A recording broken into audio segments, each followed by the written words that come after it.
praised as ideal for the Duke of Edinburgh title is Prince Edward. On the day of his wedding, Prince Edward was promised a title of Duke of Edinburgh by Queen Elizabeth II and Prince Philip, but his brother, King Charles, has not yet given it to him. Prince Edward will be given the title of Duke of Edinburgh by King Charles III, following a change of heart, according to reports. According to reports, the action is an attempt to make peace with his younger brother and maintain the royal family's harmony. On the day of his marriage to Sophie Rhys Jones, Queen Elizabeth II and Prince Philip promised Edward the title of Duke of Edinburgh. The Earl and Countess of Wessex, however, have not received the dukedom as promised since Charles came to the throne. The Queen, the Duke of Edinburgh, and the Prince of Wales also concurred that Prince Edward should be bestowed the dukedom of Edinburgh in due course when the current title held by Prince Philip inevitably reverts to the crown, according to a statement released at the time by Buckingham Palace. Princess Charlotte, then 7 years old, was reputedly the king's choice for the future Duchess of Edinburgh when she was older. It was a slap in the face, especially since Edward has been such a help to Charles during the Andrew Farrago, a source close to Edward told the Daily Mail. Additionally, Edward and Sophie always held the opinion that their son, Viscount Severn, would eventually inherit the title because the Queen had promised it to him before she went away. The tide does appear to be changing now. It is obvious that the king has had time to consider the late Queen's intentions. Should Prince Edward be given the title of Duke of Edinburgh?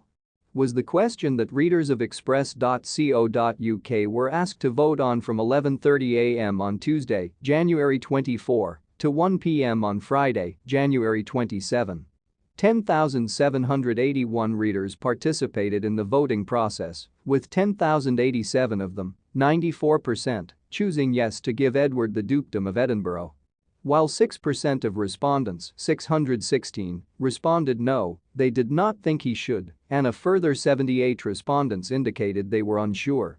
The accompanying article received dozens of comments from readers who discussed their opinions on Edward becoming the Duke of Edinburgh. The majority of readers strongly favored giving Edward the title. Of course he should, as user Ingalls stated. He'll make the ideal Duke of Edinburgh. Yes, he has earned it, remarked another person with the pseudonym Dando. Yes, he should acquire the title, and sooner rather than later, said username Mishkazmum. And username Patsky chimed in.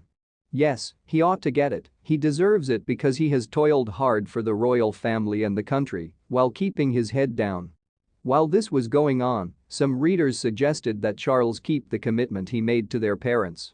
He should honor his parents' wishes and bestow the titles on Edward and Sophie, according to user Heffalump. They merit it. Username It's time for Charles to carry out his parents' wishes and create Edward as Duke of Edinburgh, according to Mimi Carlton. Similarly, username Nims stated. Yes, promises should be kept. Yes, without a doubt, he should inherit the title as promised on his wedding day, as well as the title when his late father passed away, wrote user Stormseeker26. In carrying out their responsibilities, Edward and Sophie have both been a wonderful help to the monarchy. The commenter Patty W., who goes by the handle Edward, agreed that Edward should be given the dukedom immediately and added, yes, that should have happened by now. In a similar vein, user Laurel Jow stated. This needed to be done a long time ago. It was his parents' wish. Charles will lose friends and admirers if this doesn't happen. However, some people thought Charles may reveal it at his coronation in May. Perhaps it is something Charles is intending to disclose during the coronation weekend, the username Truthandwine speculated. While Political Woman, who goes by the username, said it ought to happen sooner and not on a different occasion. It should be presented in time for the coronation, rather than waiting until Edward becomes 60 in 2024.